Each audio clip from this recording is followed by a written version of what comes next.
¿Cómo estás, hermano? Buenas noches. Para los que se están conectando, eh, otra vez un privilegio estar aquí, poder dirigir las alabanzas. ¿Qué te parece si comenzamos de una vez cantando, dándole gloria y honra a Él? Esta canción que dice, queremos darte gloria.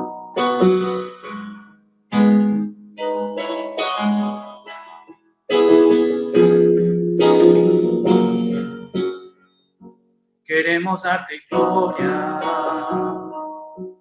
y alabanza. Levantamos nuestras manos, exaltándote, Señor. Queremos darte gloria y alabanza. Cántale, hermano.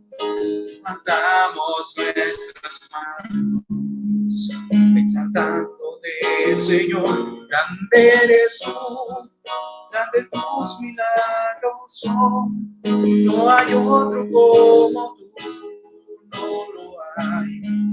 No hay otro como tú, grande eres tú, grande tus milagros son.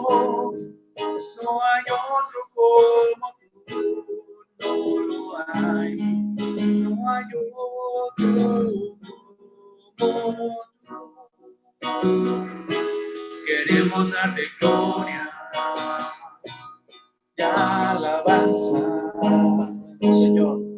Levantamos nuestras manos, exaltándote, Señor. Queremos darte gloria y alabanza. Levantamos nuestras manos, exaltándote, Señor. Grande eres tú, grande tus milagros son. No hay otro como tú, no lo hay. No hay otro como tú, grande eres tú, grande tus milagros son. No hay otro como tú, no lo hay. No hay otro como tú.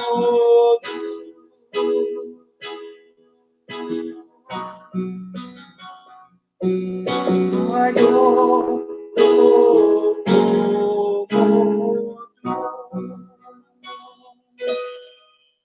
Señor, te damos gracias por esta oportunidad más que tú nos das. Te pido que tú bendigas, Señor, a la persona, Señor, que está conectada mediante este medio, Señor, y que esta reunión, Señor, sea de bendición para todos nosotros. Gracias, Padre. Empezamos la reunión en el nombre de Jesús. Amén. Sigamos dándole gloria al Señor y honra esta noche. Esta canción que dice, quiero levantar mis manos.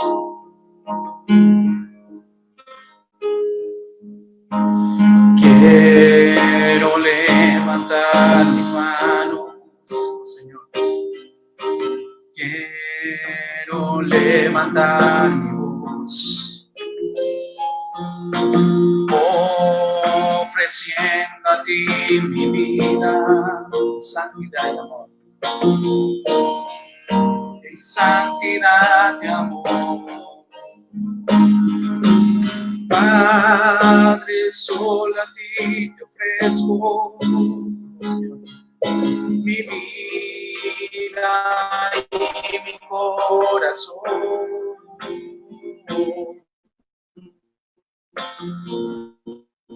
Y me prostro en tu presencia en adoración.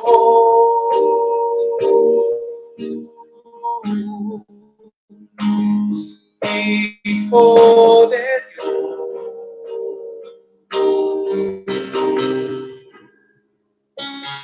Recibe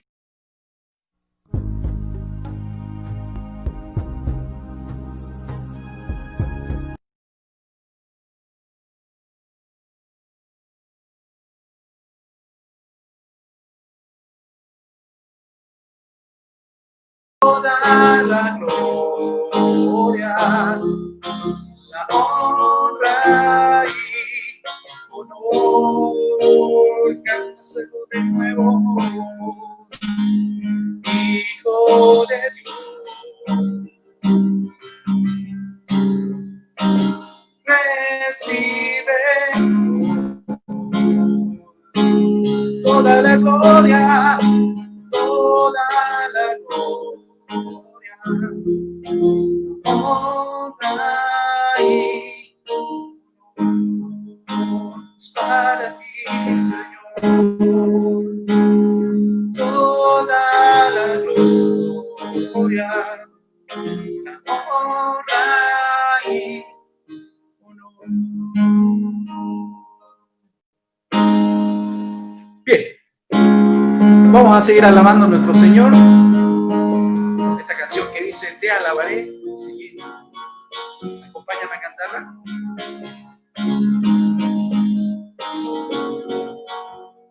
Eres tú la única razón de mi adoración, oh Jesús. Eres tú la esperanza que anhelo tener. Confiar en ti me has ayudado, salvación me has regalado. Hoy hay gozo en mi corazón, mi canto te alabaré, te alabaré, te glorificaré, te alabaré, mi buen Jesús. Te alabaré, te glorificaré, te alabaré, mi buen Jesús. Eres tú la única razón de mi adoración. Eres tú la esperanza que anhelo tener. Confié en ti, me has ayudado, salvación me has regalado. Hoy hay gozo en mi corazón, con mi canto te alabaré, te alabaré, te glorificaré,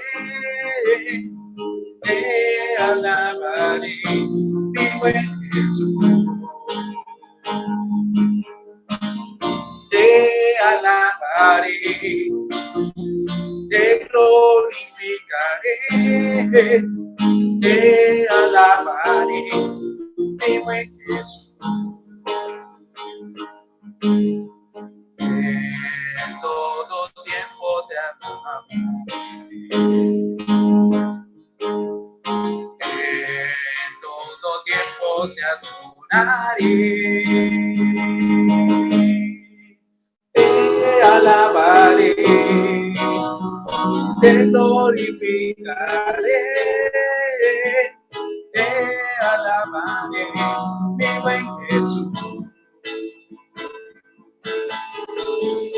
Te alabaré, te glorificaré, te alabaré, mi buen Jesús. Amén. Gloria a Dios por las alabanzas. Damos paso al hermano que va a traer la palabra esta noche, nuestro hermano Pablo Molina, si ya está preparado. Le damos el espacio a él entonces. Amén. Muy buenas noches a todos. Es un gusto estar acá nuevamente compartiendo la palabra del Señor. Luego de que el anterior viernes estuvimos con ustedes estudiando acerca de 2 Timoteo 3:16. Así que el tema del día de hoy, el título de la palabra, de la prédica del día de hoy, se denomina Predica la palabra, porque el rey ya viene. Y vamos a basar este texto en 2 Timoteo 4, 1 al 8. Y la palabra del Señor dice así. 2 Timoteo 4, 1 al 8. Te encarezco delante de Dios y del Señor Jesucristo, que juzgará a los vivos y a los muertos en su manifestación y en su reino. Que prediques la palabra, que instes a tiempo y fuera de tiempo, redarguye, reprende, exhorta con toda paciencia y doctrina, porque vendrá tiempo cuando no sufrirán la sana doctrina, sino que teniendo comezón de oír, se amontonarán maestros conforme a sus propias concupiscencias, y apartarán de la verdad el oído y se volverán a las fábulas. Pero tú sé sobrio en todo, soporta las aflicciones, haz obra de evangelista, cumple tu ministerio, porque yo ya estoy para ser sacrificado, y el tiempo de mi partida está cercano. He peleado la buena batalla, he acabado la carrera, he guardado la fe. Por lo demás, me está guardada la corona de justicia, la cual me dará el Señor, juez justo, en aquel día, y no solo a mí, sino también a todos los que aman su venida. Así que vamos a orar antes de empezar, por que Dios bendiga esta palabra. Amado Dios, bendito Padre celestial que estás en los cielos, Señor, venimos delante de ti con un corazón contrito, un corazón humillado, Señor, a presentarnos delante de tu presencia en el nombre que es sobre todo nombre, el nombre de nuestro Señor y Salvador Jesucristo. Amado Dios, quiero pedirte que en esta noche, Señor, tú guíes mi vida y que tú uses esta palabra, Señor, para hablarnos a cada uno de nosotros, para bendecir nuestras vidas, porque tu palabra, Señor, es vida y verdad, tu palabra es inspirada por ti y por eso produce vida, Señor.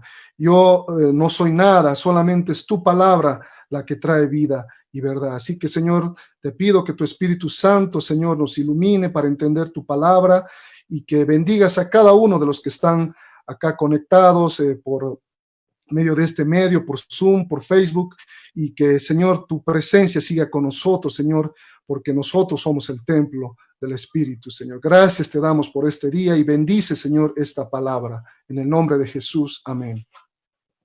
Bueno, como les decía, esta es la continuación del estudio que hicimos el pasado viernes acerca de Timoteo 3, 16 al 17, donde vimos que la palabra de Dios es precisamente inspirada por Dios, es decir, exhalada, soplada por Dios a los autores humanos, y al ser inspirada es infalible y es inerrante, y por lo tanto es autoritativa para el creyente. Es nuestra única y suprema regla de fe sobre todo asunto de fe y de práctica, ¿no? Y por lo tanto también es suficiente para traer salvación al perdido y santificación a los creyentes. Así que si quieren profundizar en ese estudio, yo les invito a revisar en esta página de Facebook que está grabado la lección, el estudio bíblico del pasado viernes en la noche. Así que, bueno, ahora continuamos con este estudio ahora en el capítulo 4, aunque el formato va a variar un poco. Este es un formato más de predicación que de estudio bíblico, pero vamos a estudiar y predicar la palabra de Dios. Bueno, para eso es bueno contextualizar nuevamente el libro del cual vamos a estudiar y predicar esta noche. 2 Timoteo es escrito por el apóstol Pablo, ¿no? Está escrito a su amado hijo en la fe, Timoteo, dirigido a él, quien estaba a cargo de la iglesia de Éfeso junto a otros ancianos. Así que Pablo le escribe a Timoteo con el propósito de animarlo ante la amenaza de los falsos maestros y sus falsas doctrinas. Y hay un dato importante para entender esta carta y lo que vamos a tratar esta noche, que es la fecha en la cual fue escrita esta carta y 2 Timoteo. Y está fechada aproximadamente entre el año 66 y 67 después de Cristo. Fíjense, es la última carta, la última voluntad que el apóstol Pablo escribe, inspirado por Dios, en el Nuevo Testamento. Así que vamos a estudiar sobre la última carta y sobre el último capítulo. Y es importante mencionar esto porque Pablo en esta ocasión está encarcelado y ya no tiene la esperanza de ser liberado como la primera vez, sino que está encarcelado y está próximo a morir por causa de la predicación del evangelio y la predicación de la palabra de Dios. Como ustedes saben, ese es el tiempo aproximadamente cuando Nerón se vuelve en contra de los cristianos, a perseguirlos, incendia Roma, les echa la culpa a los creyentes y bueno, obviamente que uno de los objetivos principales hubiese sido y era el apóstol Pablo. Así que Pablo está en esta carta, está en la cárcel y es desde ahí que escribe a su amado hijo en la fe, Timoteo. Así que le escribe, como decíamos, para advertirle sobre los falsos maestros, que él ya había advertido sobre ello en Hechos 20, cuando Pablo le dice a Timoteo que va a venir un tiempo, bueno, les dice a los ancianos de Éfeso en Hechos 20, cuando él funda la iglesia, les dice que va a venir un tiempo que él temía, que lobos rapaces iban a entrar de afuera a la iglesia y no tendrán piedad del rebaño, pero también dice que se levantarán falsos maestros que atraerán tras sí a falsos a discípulos, ¿no? Entonces, esa era la preocupación del apóstol Pablo. Así que en el capítulo 1 de esta carta, vemos que Pablo le insta a Timoteo a retener la palabra. En el capítulo 1, versículo 13, le insta a retener la palabra, porque Timoteo estaba desanimado, estaba intimidado, estaba a punto de dejar el ministerio. Así que Pablo le escribe para animarlo, a decirle, no, Timoteo, tú debes guardar el depósito que yo te di, el evangelio que yo te transmití. Y él escribe con una autoridad apostólica a él, ¿no? Eso escribe en el capítulo 1. Y en el capítulo 2 le dice, esfuérzate en la gracia que es en Cristo Jesús. Y él pone una imagen de un soldado, de un atleta, de un labrador, y le insta a Timoteo a que contrarreste la falsedad y la mentira, usando bien la palabra de verdad. Todos conocemos este famoso texto de 2 Timoteo 2:15, cuando dice, procura diligentemente presentarte delante de Dios como obrero que no tiene de qué avergonzarse, que usa bien la palabra de verdad. Entonces, fíjense que Timoteo le dice, vas a contrarrestar a los falsos maestros y las falsas enseñanzas que vienen de afuera y de adentro de la iglesia, usando bien, trazando bien la palabra de verdad. Esto da la idea de hacer una pared recta o de cortar y unir correctamente las partes. Así que si hay algo que los siervos de Dios, los que predican y todo creyente debe hacer para no avergonzarse, para no ser avergonzado, es usar bien la palabra de Dios. Así que eso da en el capítulo 2 ese mensaje. En el capítulo 3, Pablo habla acerca de la naturaleza de la palabra. ¿Por qué Timoteo debía usar bien la palabra? Porque no era cualquier palabra, era la palabra inspirada por Dios, y eso es lo que estudiamos, como dijimos el anterior viernes, la palabra inspirada por Dios. Entonces, por eso Timoteo debía predicar, porque es la palabra la que trae vida a los creyentes y a la iglesia. Y con ese contexto llegamos al capítulo 4, que es el último capítulo de esta carta, al cual vamos a estudiar hoy entre los versículos 1 al 8. Y el mensaje central de este capítulo es Pablo diciéndole a Timoteo, predica la palabra. Por eso es que el título de este mensaje es Predica la palabra, porque el rey ya viene. Pablo estaba en sus últimos días, era su última carta y vamos a estudiar su último capítulo. Así que con base al texto que ya leímos de 2 Timoteo 4, 1 al 8, vamos a ver 3 razones para predicar la palabra de Dios. 3 razones para predicar la palabra de Dios. Y vamos a ver por obediencia a su mandato, porque vivimos tiempos de engaño y porque el rey ya viene. Así que vamos a pasar a la primera razón para predicar la palabra de Dios, y es por obediencia a su mandato. Por obediencia a su mandato. Y dice así el texto, 2 Timoteo 4, 1 al 2. Te encarezco delante de Dios y del Señor Jesucristo, que juzgará a los vivos y a los muertos en su manifestación y en su reino. Así que lo primero que vamos a ver en esta parte es un mandato solemne y serio. Cuando Pablo está diciéndole a Timoteo, te encarezco, está usando un término, una afirmación legal que dice, te mando, te ordeno, Timoteo, en el nombre de los testigos a Dios y al Señor Jesucristo, te ordeno lo siguiente. Así que tiene todo el peso de una afirmación legal. Este te encarezco es un mandato. Y pone como testigos, dice, a Dios y delante de Dios y del Señor Jesucristo. Fíjense cómo Pablo está usando acá a la Trinidad, está equiparando al Hijo, a Cristo con Dios, y eso es lo que el Señor Jesús dijo en Juan 10:31, dijo: yo y el Padre uno somos.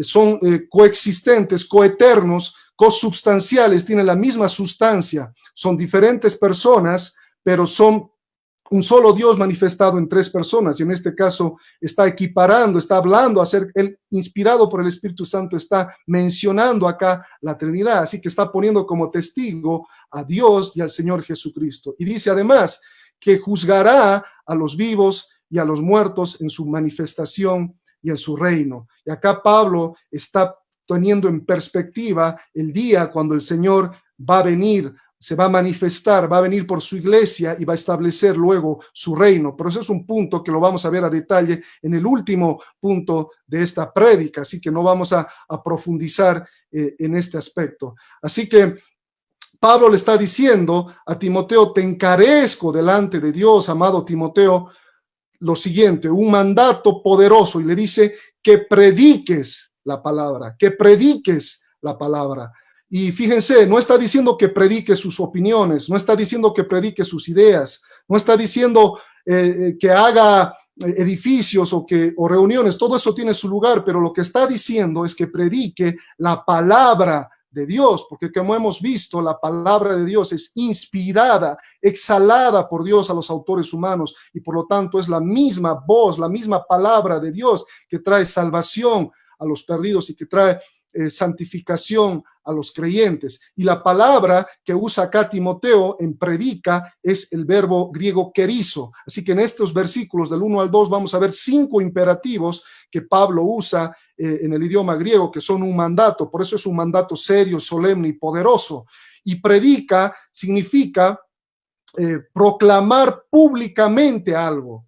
No es esconderlo, sino proclamarlo públicamente. Y Pablo le está diciendo a Timoteo: Timoteo, no solamente creas en la palabra, no solamente la uses bien, sino predícala, públicala fuertemente. Y esta es la figura que se usaba cuando un rey, por ejemplo, escribía un edicto, un decreto, y venía un vocero del rey, un heraldo, y se paraba en la plaza, al medio de la plaza, y tocaba la trompeta y decía: así dice el rey. Pues bueno, esa es la misma idea que está diciendo acá Pablo: predica la palabra. Recordemos que ese es el último consejo, el último mandato de Pablo, y él dice que predique la palabra porque es el único remedio que podía traer esperanza y salvación, no solo al mundo, no solamente a los perdidos, sino también al interior de la iglesia. Por eso Pablo también en Hechos 20, él explica y dice que él no se rehusó a explicar todo el consejo de Dios. Entonces acá Pablo está diciendo: Timoteo, si quieres contrarrestar el error y las falsas enseñanzas, debes predicar todo el consejo de Dios, absolutamente todas las doctrinas de la palabra de Dios, no solamente hacer énfasis en una sola doctrina, pero también debes predicar la palabra de Dios para que la gente sea salva, ¿no? Como vemos, la palabra de Dios es la única que puede traer salvación y vida eterna. Así que Dios escogió que sea a través de la palabra predicada que venga la salvación. Por eso 1 Corintios 1:21 dice lo siguiente, ¿no? Dice, agradó a Dios salvar a los hombres por la locura de la predicación. Pero también Pablo dice, si ustedes se fijan, dice en Romanos 10:9, si buscan, yo les busco rápidamente, en Romanos 10:9, Pablo dice lo siguiente, dice que si confesares con tu boca que Jesús es el Señor y creyeres en tu corazón que Dios lo levantó de los muertos, serás salvo, dice. Y eso es lo que manda, a creer, a confesar. Pero en el 10:14, Romanos 10:14 dice: ¿cómo pues invocarán a aquel en el cual no han creído? ¿Y cómo creerán en aquel de quien no han oído? ¿Y cómo oirán sin haber quien les predique?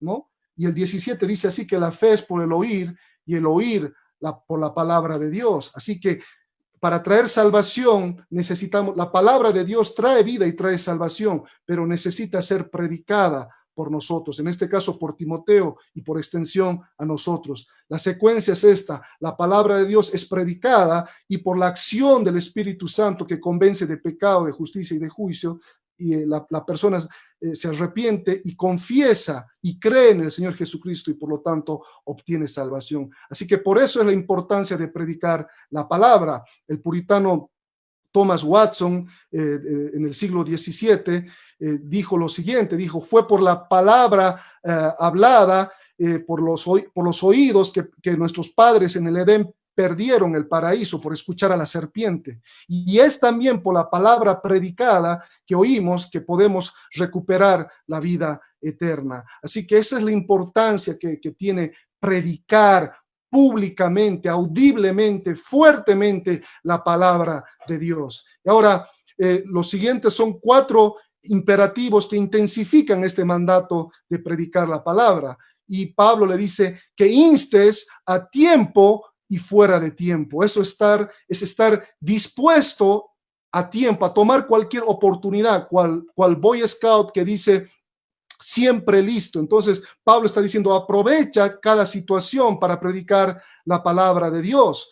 Te escuchen o no te escuchen, como dice Ezequiel, el capítulo 2, versículo 7, dice lo siguiente: nosotros somos llamados a predicar la palabra de Dios, no somos llamados a obtener necesariamente resultados inmediatos. Nuestro mandato, la orden de nuestro gran rey es predica la palabra. Y Ezequiel 2:7 dice: les hablarás pues mis palabras, escuchen o dejen de escuchar, porque son muy rebeldes. Escuchen o dejen de escuchar. Timoteo, hermano, usted que me escucha, predica la palabra, insta a tiempo y fuera de tiempo. Así que ese es el segundo imperativo. El tercer imperativo es redarguye. Esto significa hacer sentir el pecado en la mente del pecador, en la mente de la persona. ¿Y cómo van a sentir el pecado? ¿Cómo el Espíritu Santo va a convencer de pecado, de justicia y de juicio si la palabra no es predicada? Es por eso que necesitamos hablar la palabra de Dios, enseñar la palabra de Dios afuera y adentro de la iglesia, como vamos a ver más adelante. Cuando escuchamos, cuando leemos la palabra de Dios, es que muchas veces nos damos cuenta de que estamos en pecado. Entonces debemos redarguir con la palabra de Dios. Debemos reprender también. El tercer imperativo es reprende, y esto va un poco más allá de hacer sentir, sino de ir un poco, de intensificar ese hacer sentir, y es como refutar, reprender al oyente, al hermano, aquellos que como en la iglesia de Éfeso se habían levantado, habían buscado la preeminencia, habían cometido el pecado de dividir, de disentir en la iglesia, de buscar una posición. A ellos es necesario reprenderlos con la palabra de Dios. No podemos ser cómplices del pecado, no podemos tocarles y suavizarles la espalda, sino que debemos con la palabra de Dios reprender el pecado dentro de la iglesia, y cuando predicamos también hacer sentir a la gente, porque la palabra dice que han violado la palabra de Dios. Así que la palabra de Dios debe predicarse a tiempo y afuera de tiempo, redarguyendo, reprendiendo a los rebeldes. Y un quinto imperativo que usa Pablo es exhorta. Y esto tiene que ver, va un poco más con una amonestación tierna y paternal. Es alentar también a los hermanos a seguir a Cristo, a esperar su venida, a amar su palabra. Y aquí hay algo que Pablo usa al final de estos 5 imperativos sobre qué lo que debe hacer Timoteo, que es predicar. Dice: con toda paciencia y doctrina. No podemos nosotros hacerlo torpemente. Pablo dice: vuestra gentileza sea conocida por todos los hombres hacia afuera. Y también dice que cuando reprendamos a un hermano lo hagamos con amor, con paciencia, pensando que también nosotros podríamos ser tentados. Así que debe ser con paciencia predicar la palabra. Como nosotros no estamos llamados a cosechar inmediatamente los frutos. La cosecha no va a ser este día o este año. La cosecha se va a realizar cuando el Señor Jesucristo vuelva. Así que debe ser con paciencia y con doctrina. Fíjense, no es cualquier amonestación, no es cualquier predicación, sino que tiene que ser una predicación, una exhortación con doctrina.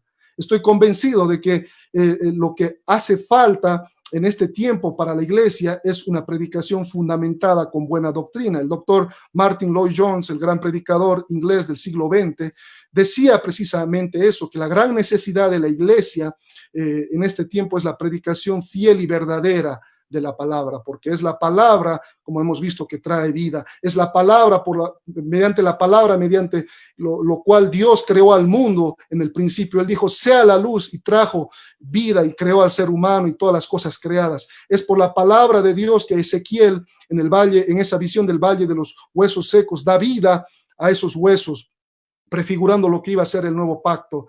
Es por la palabra de Dios que Cristo sostiene el mundo, como vemos en Colosenses 1, 15 y 16. Así que la palabra de Dios tiene vida, tiene poder para traer vida a los pecadores y para santificar al creyente.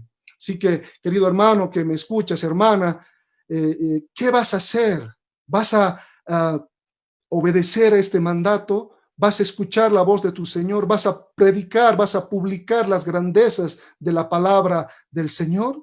Debemos recordar que nosotros no vamos a dar cuentas a hombres, por más que los admiremos, o a una denominación o a una iglesia. Vamos a dar cuentas a Dios mismo en su manifestación y en su reino. Así que debemos obedecer el mandato de predicar la palabra, porque eso nos ha mandado nuestro gran rey, y es porque solamente a través de la palabra que podemos traer salvación y vida eterna. Así que ya hemos visto la primera razón para predicar la palabra, que es por obediencia a su mandato. Y vamos a la segunda razón, que debemos predicar la palabra porque vivimos tiempos de engaño. Debemos predicar la palabra porque vivimos tiempos de engaño. Y eso es lo que dice el versículo 3 al 5 de 2 Timoteo 4. Dice, porque vendrá tiempo cuando no sufrirán la sana doctrina, sino que teniendo comezón de oír, se amontonarán maestros conforme a sus propias concupiscencias y apartarán de la verdad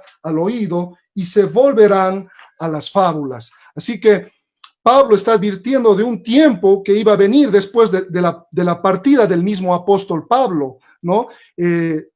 No se está refiriendo únicamente a estos últimos tiempos, como solemos pensar, sino al tiempo entre la primera venida del Señor Jesucristo y la segunda venida del Señor Jesucristo. Los falsos maestros y las falsas enseñanzas han permeado la iglesia a lo largo de la historia. Hemos visto cómo ha habido batallas por la fe, por ejemplo, en el siglo tercero y cuarto, cuando Atanasio se enfrentó a Arrio por la doctrina de la deidad de Cristo, porque Arrio quería negar la divinidad de Cristo, tal cual lo hacen los testigos de Jehová, que son hijos de Arrio. Y este Atanasio se enfrentó a todo el imperio romano 5 veces, incluso fue desterrado por defender la doctrina de la deidad de Cristo y de la Trinidad.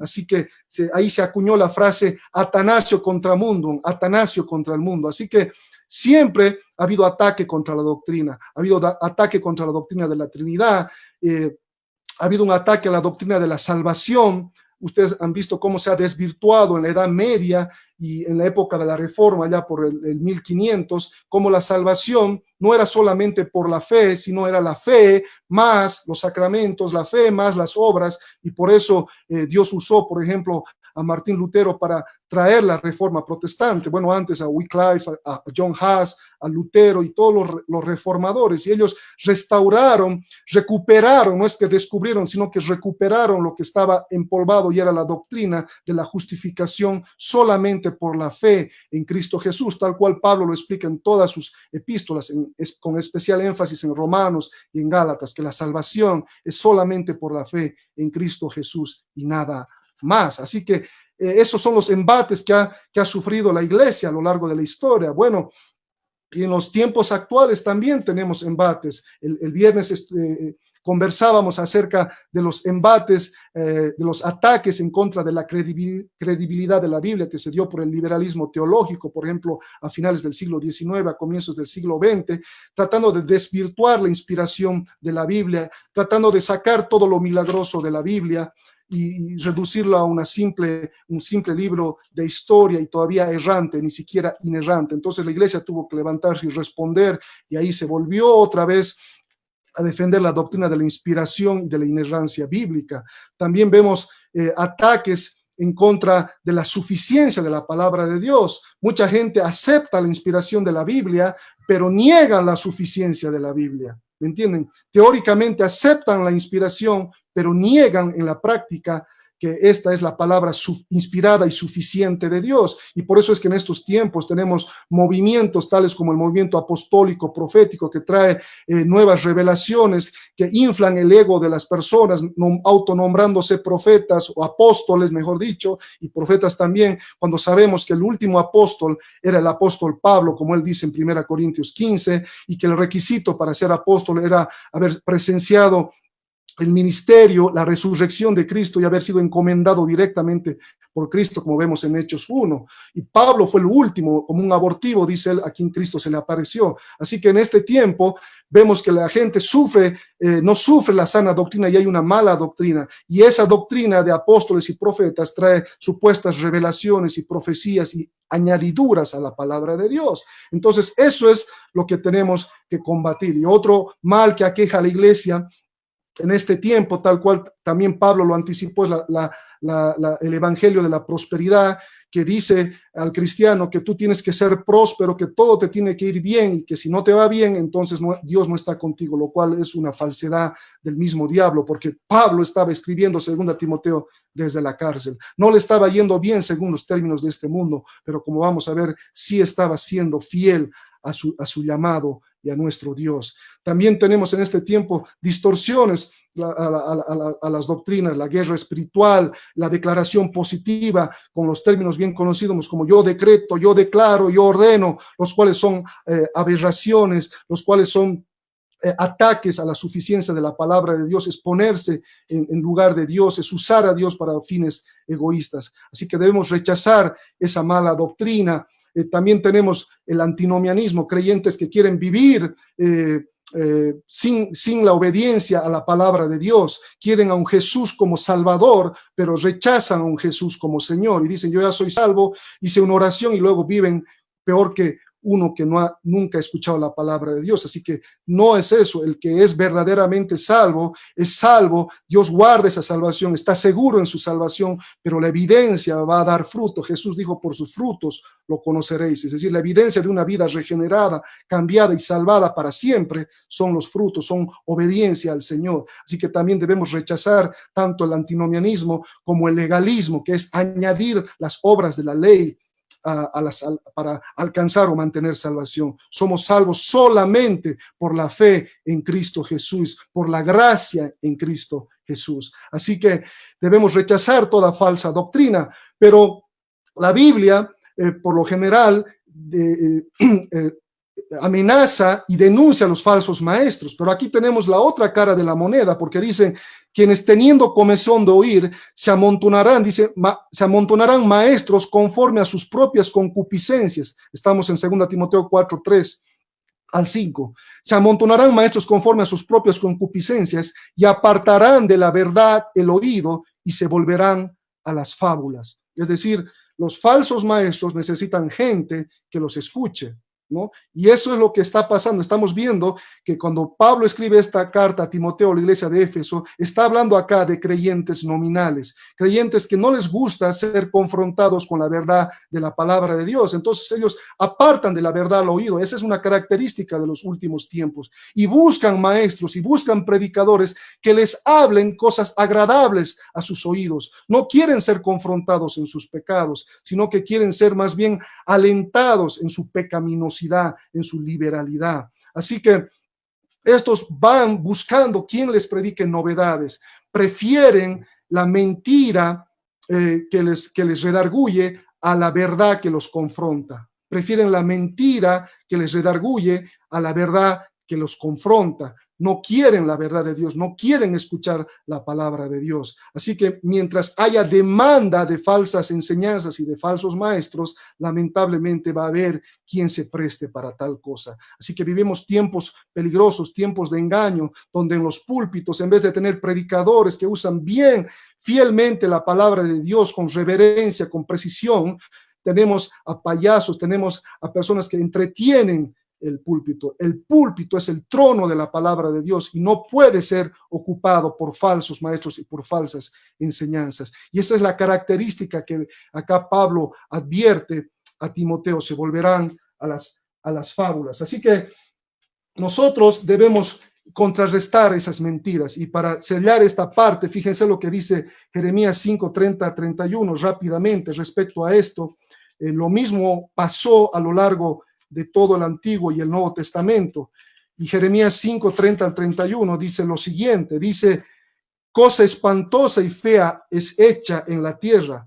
Los profetas profetizaron mentira y los sacerdotes dirigían por manos de ellos, y mi pueblo así lo quiso.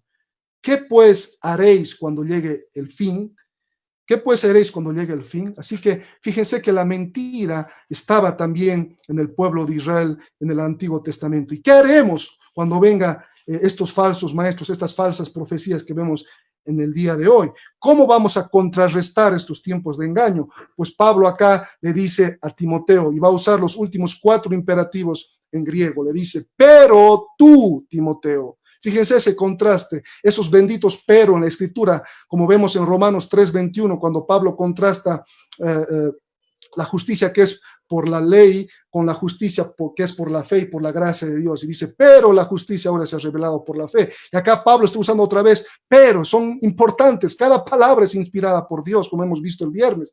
Así que este pero está diciendo: Timoteo, tú no eres como ellos. Yo sé que la fe que hay en ti, que te fue enseñada por tu abuela y por tu madre, yo sé que en ti hay el don de predicar. No descuides el don, Timoteo. No te atemorices, no te intimides ante cuando ves que este tiempo peligroso arrecia, cuando ves que otras iglesias crecen, cuando ves que el evangelio de la prosperidad atrae multitudes. No, tú, Timoteo, pero tú, hermano, también. Dios está hablando también a través de su palabra a nosotros, pero nosotros seamos diferentes. No somos como los falsos maestros y no somos como los creyentes nominales. Timoteo, le dice Pablo en el capítulo 1, yo sé que en ti no hay una fe fingida. La fe de Timoteo era genuina. Y en este tiempo, lamentablemente, aún en nuestras iglesias podemos tener gente con una fe fingida, que no es verdadera, que lo único que busca es una posición, que lo único que busca es satisfacer su propio orgullo y sus propios deseos egoístas. Pero aquí Pablo le dice: pero tú, Timoteo, sé sobrio en todo. Y este sé sobrio es lo contrario a estar borracho, es estar alerta, estar totalmente en tus cabales. Timoteo, tú entiende los tiempos que estás viviendo, contrarresta la mentira con la verdad, la falsa enseñanza con la palabra. Tú sé sobrio, date cuenta, Timoteo, que está próxima la venida del Señor, así que tú debes mantenerte alerta, en tus cabales. Eso es lo que está diciendo, y es lo mismo que tenemos que hacer nosotros: sé sobrio.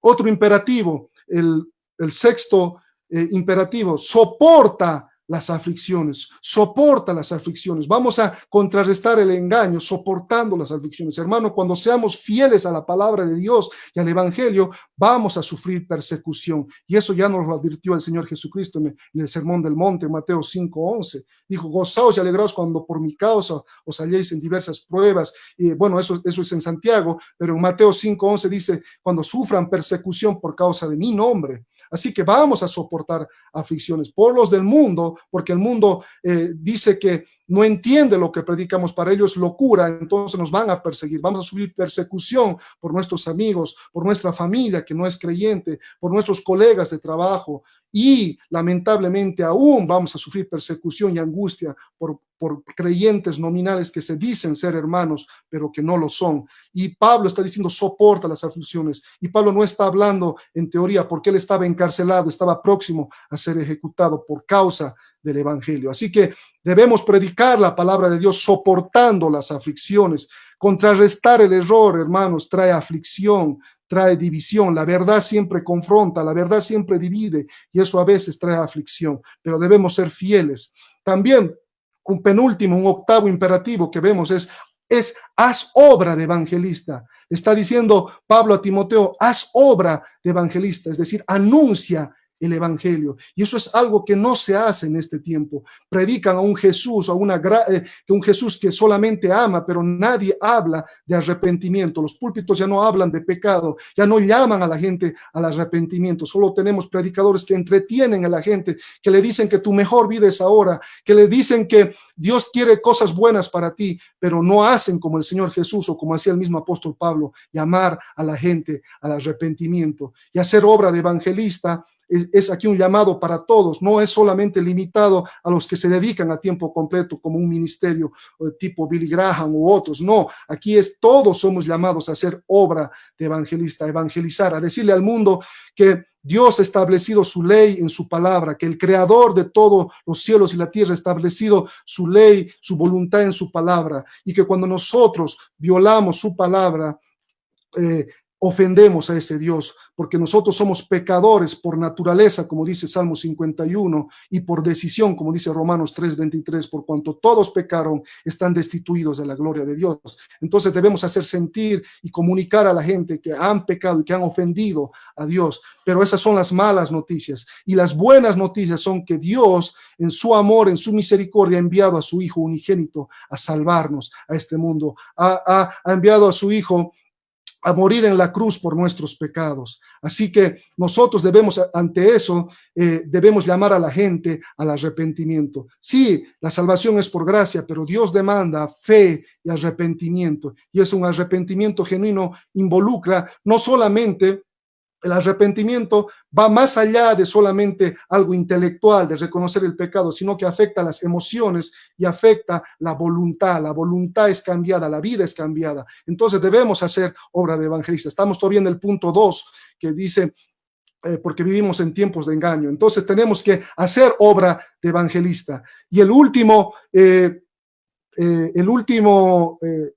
mandato que le da Pablo es: cumple tu ministerio. En el versículo 5, estamos todavía en el punto 2, cumple tu ministerio, completa el llamado, acaba a lo que se te ha encomendado, Timoteo, no descuides el don que hay en ti. Así que Pablo está instando a Timoteo, a pesar de los tiempos difíciles: Timoteo, cumple tu ministerio, cumple tu llamado. Y lo mismo nos dice Dios a nosotros: cumplan su ministerio, cumple tu llamado, hermano. Si has sido llamado a predicar, evangelizar, a servir desde cualquier posición en la iglesia, cumple tu ministerio, predica la palabra. Así que eso es lo que debemos hacer para contrarrestar estos tiempos de engaño. Pero vamos a ver ahora el tercer punto: ¿por qué predicar? Y el tercer punto, la tercera razón por la cual debemos predicar, es porque el rey ya viene. El rey ya viene. Y Pablo dice en 2 Timoteo 4:6-8: he peleado la buena batalla, he acabado la carrera, he guardado la fe.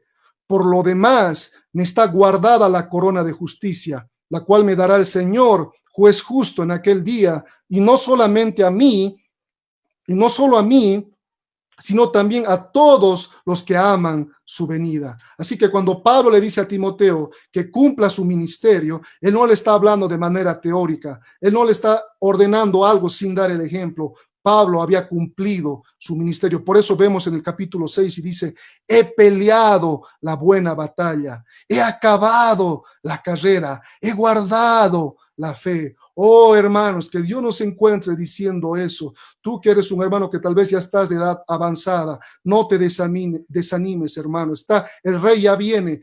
Vas a decir como Pablo: he peleado, he acabado, he guardado la fe. No he sido como los falsos creyentes o los falsos maestros. Y miren lo que dice Pablo: por lo demás, me está guardada la corona de justicia. Es decir, en lo que viene, me está guardada la corona de justicia. Este es el premio del supremo llamamiento al cual habla Pablo en Filipenses 3:18. Esta corona de justicia es la que también Santiago en 1:12 llama la corona de vida, la que Pedro también llama la corona de gloria. Esta es la corona que el Redentor dará a cada creyente en el momento de su glorificación, la corona de justicia. Pablo estaba esperando ese premio, el premio de la corona, el premio de la vida eterna, el cual dice: la cual me dará el Señor, Dios mismo, juez justo, en aquel día. Al igual que un atleta cuando ganaba una competencia, le ponían una corona, le ponían una medalla. Pablo está mirando aquel día, el día del Señor, cuando él mismo dice, me dará el Señor, me va a poner mi corona, me va a poner mi medalla. Juez justo, es un juez justo.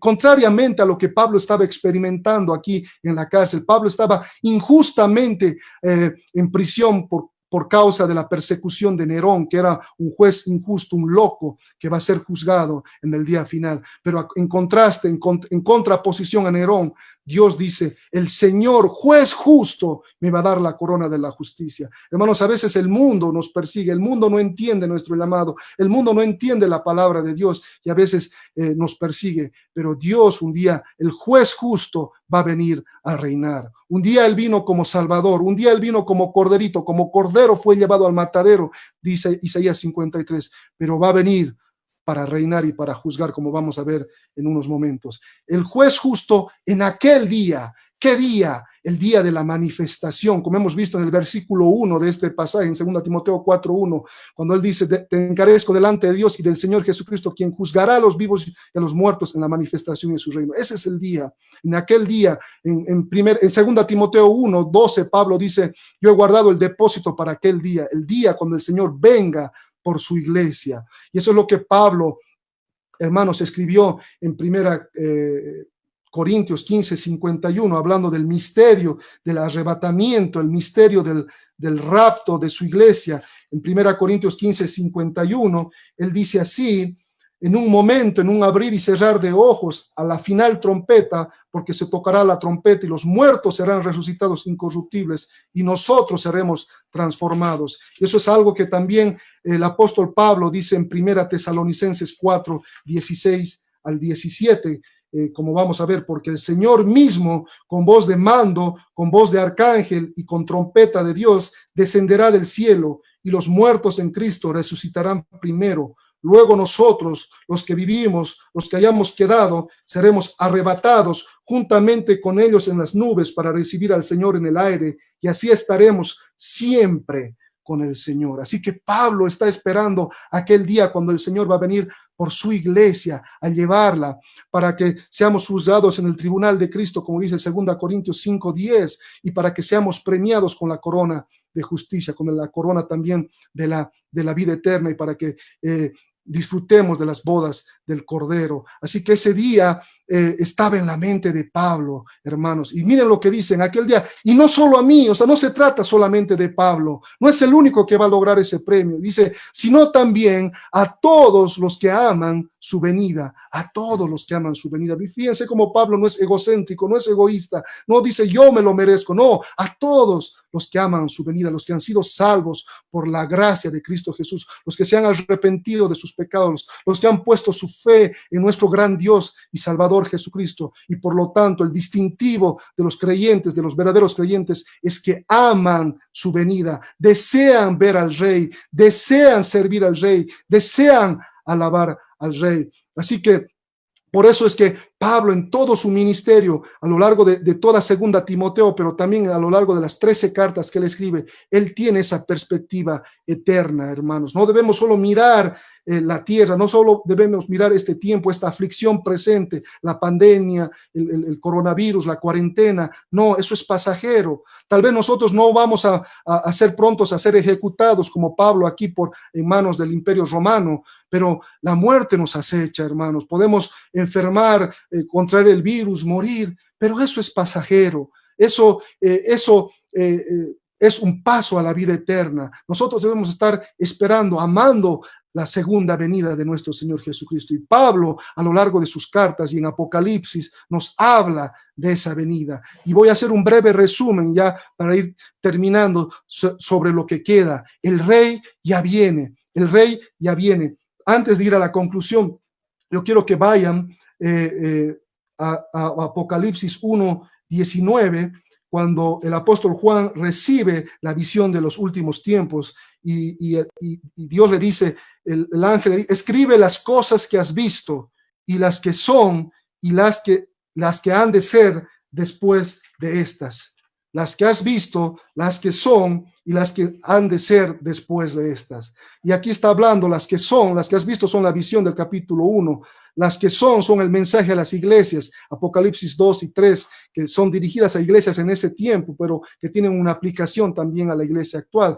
Pero las que serán después de estas, se está refiriendo a Apocalipsis 4 hasta el final. Es un tiempo futuro, así que si leemos literal y secuencialmente Apocalipsis, nos daremos cuenta de que eso es algo que recién viene. ¿Y qué es lo que viene? Lo que viene es una gran tribulación en este mundo, que está descrita en Apocalipsis 6 hasta el capítulo 18. En esa tribulación se va a desatar la ira de Dios sobre el mundo y va a haber un personaje central ahí, terrenal, que es el anticristo, ¿no? Que va a ser investido, va a ser poseído por Satanás. Y ese periodo de aflicción Dios va a usar para traer juicio a las naciones y se van a desatar 7 sellos, 7 trompetas y 7 copas de ira de Dios. Hermanos, es un tiempo tremendo, es un tiempo terrible que va a venir sobre la humanidad. En lo que estamos viviendo ahora con el coronavirus no es nada, es vacaciones, es un parque de diversión a comparación de lo que viene.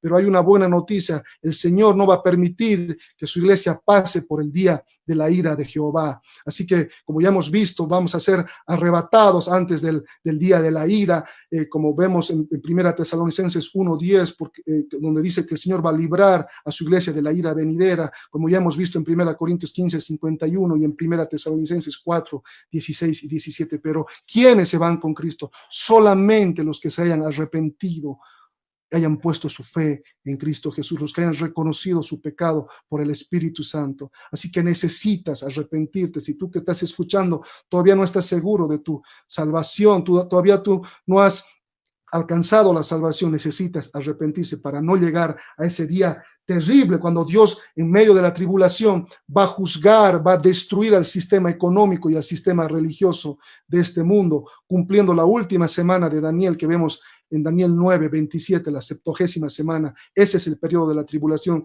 de Apocalipsis 4, de Apocalipsis 6, Apocalipsis 18. Pero luego de que pasa este tiempo de la ira de Dios, que se derraman los juicios, y las naciones se reúnen en la batalla de Armagedón y van en contra de Jerusalén, el Señor viene a reinar, el rey ya viene. Y vamos rápidamente a Apocalipsis 19, cuando ya esto es la segunda venida del Señor, y dice 19:1: después de esto oí una gran voz de una gran multitud en el cielo que decía: aleluya, salvación y honra y gloria y poder son del Señor nuestro. Y aquí en Apocalipsis 19, del 1 al 6, vamos a ver como 4 aleluyas. 4 aleluyas. El Señor viene a juzgar. Y dice el capítulo 2, el versículo 2 de Apocalipsis 19, dice: porque sus juicios son verdaderos y justos, pues ha juzgado a la gran ramera que ha corrompido a la tierra con su fornicación y ha vengado la sangre de sus siervos de la mano de ella. Otra vez dijeron aleluya.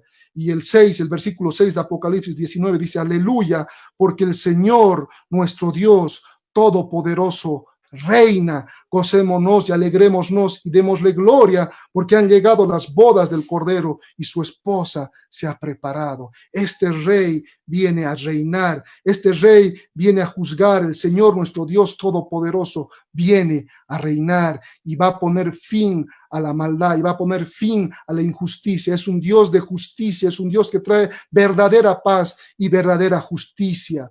Y es ese Dios, es esa venida a la cual también Pablo estaba aludiendo, a los que aman su venida. Así que nosotros debemos alegrarnos y decir aleluya, porque el Señor, nuestro Dios todopoderoso, está próximo para venir y para reinar. Y así que en el capítulo 20, luego en el capítulo 19 tenemos las cenas de las bodas del Cordero. En el capítulo 20 tenemos el milenio de 1000 años, donde Cristo va a reinar en la tierra juntamente con su iglesia desde Jerusalén. Y también tenemos el juicio ante el gran trono blanco. Eso es lo que está por venir.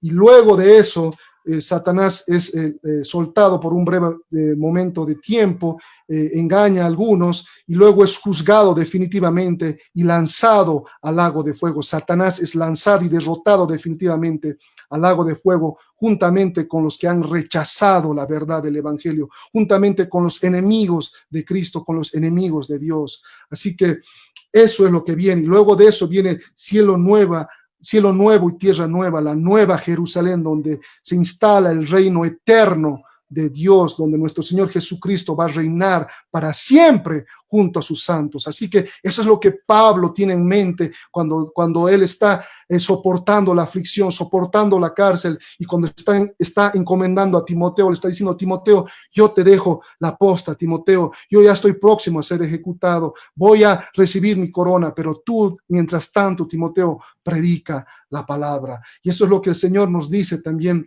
en este tiempo de peligro, de engaño, en estos últimos tiempos que vemos que la venida del Señor se acerca. Él nos dice: predica la palabra. Es lo único que puede traer vida eterna, lo único que puede traer justicia y paz verdadera a las personas. Así que si tú, amigo, no conoces todavía al Señor Jesucristo, no has dado tu vida al Señor Jesucristo, no te has arrepentido, no has puesto tu fe en Él, yo te animo, antes que venga este día terrible de juicio, yo te animo a poner tu fe en Cristo Jesús. La palabra de Dios dice: hoy es el día de salvación. La palabra de Dios dice: si escuchas hoy su voz, no endurezcas tu corazón. Hebreos 4:7. La palabra del Señor dice: hoy es el día de salvación. Si tú te vuelves, si tú te arrepientes, dice Isaías, Él será amplio en perdonarte. Él borrará tus pecados como la grana, mejor dicho, tus pecados serán emblanquecidos. Así que tú debes venir a Cristo, debes arrepentirte de tus pecados. Ese es el mensaje. Todavía estás en el tiempo de la gracia, todavía hay tiempo para arrepentirse. Y si tú, hermano, eres como los de la iglesia de la Odisea, eres un creyente nominal, Apocalipsis 3:20 dice: aquí, el Señor Jesús dice: he aquí, yo estoy a la puerta y llamo. Si alguno oye mi voz y abre la puerta, yo entraré con él y cenaré con él y él conmigo. Así que arrepiéntete. Si eres un creyente profesante, un creyente nominal, si todavía no hay frutos de justicia en tu vida, arrepiéntete, abre tu vida, abre tu corazón a Jesús. Por eso es que debemos predicar el evangelio. Y si tú, hermano, ya eres creyente, tú tienes el testimonio del Espíritu Santo de que eres salvo, pues el Señor va a guardar tu salvación, tu depósito hasta aquel día. Estamos seguros en las manos de nuestro gran Dios y Salvador Jesucristo. Si hemos nacido de nuevo, Él va a guardar, como Pablo. Vamos a pelear la buena batalla, vamos a acabar la carrera, vamos a guardar la fe, porque el Señor preserva nuestra salvación y nuestra vida. Pero necesitamos predicar el evangelio a los perdidos y enseñar el evangelio a los creyentes. Prediquemos la palabra fuera de la iglesia y dentro de la iglesia. Prediquemos el evangelio fuera de la iglesia y también dentro de la iglesia. Así que si hay algo con lo cual se pueden quedar en esta noche, tal vez de aquí a un tiempo, a unos días, se olviden de lo que yo he dicho esta noche, pero una cosa quiero que se quede en mente: el encargo solemne, serio y poderoso que Pablo le dio a Timoteo sigue vigente ahora, en pleno 2020, en plena pandemia. Dios te dice: predica la palabra. Así que gracias te damos, Señor, por tu palabra poderosa.